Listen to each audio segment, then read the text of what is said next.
Hello everyone, I'm Cloud and welcome to Anime No Mi. Today we will follow with the One Piece videos here on the channel, and this time we will talk about the power of the Straw Hats in One Piece. We're actually going to talk about the power of Devil Fruit from Luffy's companions on their grand journey to become the king of pirates. Devil Fruit has the potential for evolution, the Fruit Awakening, and a lot of people have asked to comment on the awakening powers of the other Straw Hats, so we'll talk about them all today. But before we go on with the video, I'm counting on you to leave your like on this video today, and also subscribe to the channel if you're new here to join our crew. Now let's go to the video. Guys, some time ago I talked about Luffy's Devil Fruit Awakening, how and why everything would happen, besides the powers that must be acquired by the Straw Hat, where basically, he would be evolving the powers of Gomu Gomu no Mi, like for example Doflamingo evolved the powers of its Ito Ito no Mi. The awakening of a Paramecia type Akuma no Mi greatly increases its user's power, because it basically breaks the user's power limitation. In Luffy's case, he has the power to stretch his body's limbs,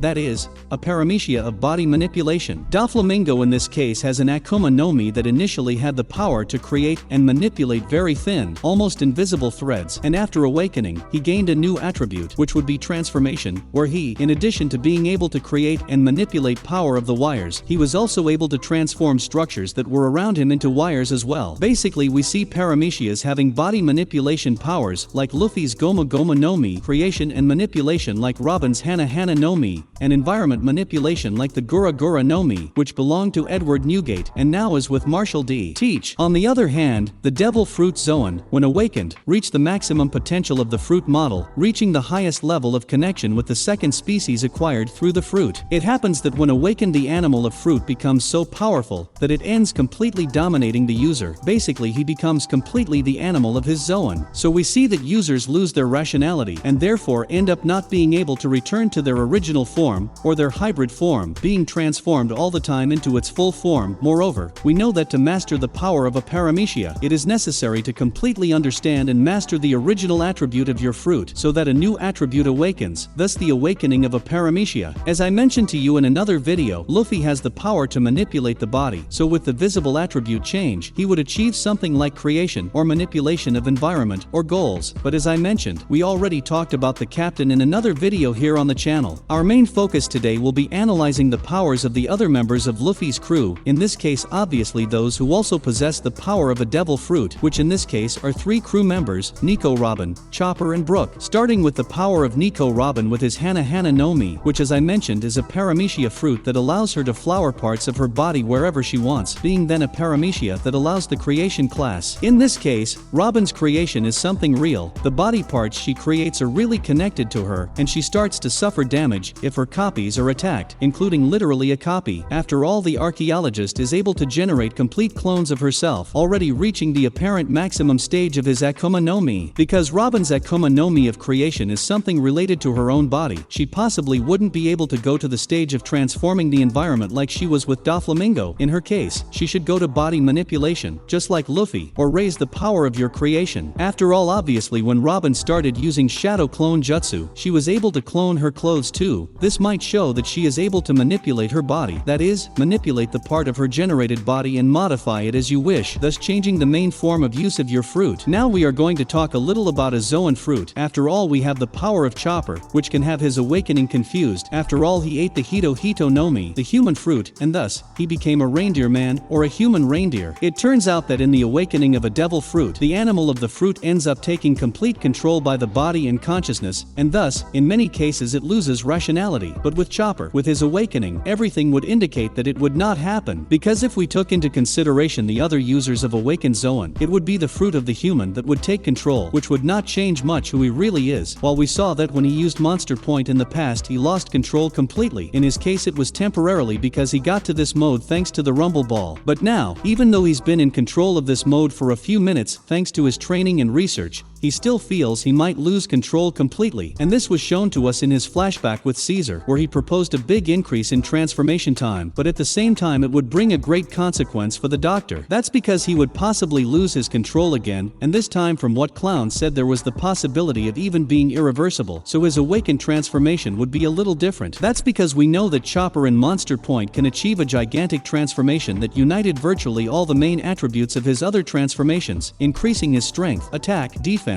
and even though he is gigantic, he also has great agility. Awakening Awakening must have the same attributes, but possibly, it will be different from Monster Point, a new form that emerges from Chopper's knowledge, and also changes in Caesar's ideas, being an artificial awakening coming through Rumble Ball and created not to have time limit or possible consequences like the Monster Point. And finally, we're going to talk about Brook's powers with her Yomi Yomi no Mi, returning for yet another Paramecia-type fruit, and this time, one that would fit more into the body manipulation attribute. Brook only received the powers of his Akuma no Mi after he lost his life, and that wasn't instantly, where after a long time, his soul managed to return to him. It seems like it was Zoro who guided the soul from Brook, but when the soul found him he came back to life, already as a skeleton, believing that the main attribute was simply to return to life, but in fact it went far beyond. He was able to manipulate his soul, controlling it completely, besides being able to use the energy your soul produces. Therefore, by the true nature of Brook's devil fruit, I say that his main attribute was the power of bodily manipulation. In his case, it would be the manipulation of his soul, being able to move freely outside his body. But we've also seen how Soul King is able to feel and even touch the souls of other people with his music, and perhaps the awakening of his Paramecia is focused on that. After all, the energy of these souls is different from his. As we know, Brook said that his soul, because it is living in the physical world instead of the other world, it emits an energy very different from all other souls, which in this case, allows it to have a freezing power. We've seen it freeze and use ice through your sword, and even freeze a large area. And perhaps, the awakening of his fruit allows him to manipulate the souls of people around him, not in a harmful way, but to control the energy emanating from those souls, changing only from physical manipulation to also the attribute of manipulating the environment around him. That's because Brook himself mentioned that the energy emitted by his soul was different from other souls, so they also emit an energy that he could manipulate. After all, Big Mom can interfere in other people's souls, so the energy produced by them must also be possible. In this case, I imagine that the power coming from this new manipulation, not from the energy of the soul himself, but from the souls of those around him, would be different from the power that Brook already has. After all, his soul emanates an icy energy, which he said is different. So maybe, we can consider that the souls of those who still remain in this world without the aid of Yomi Yomi no Mi have the opposite energy being emanated by their body. So that would give a new attribute to Brook. In this case, it would be something related to flames. And remembering that in this case, Brook would only manipulate the energy that is produced by the souls, the energy that he already feels, and with that, he may perhaps not affect his allies if he used their energy. As well as, in the same way as he strengthens himself with the energy of the soul itself, he may perhaps at some point strengthen the very owner of the soul he is taking the power, that while manipulating that energy. But what do you think about all this, and what do you expect about the awakening of the devil fruits of the other members of the Straw Hat Pirates? Don't forget to leave your likes in the video to help the channel, and also subscribe if you're still new here. The channel is new and needs your help. Thank you so much for watching our video so far. Your support is very important. See you in the next video. Bye.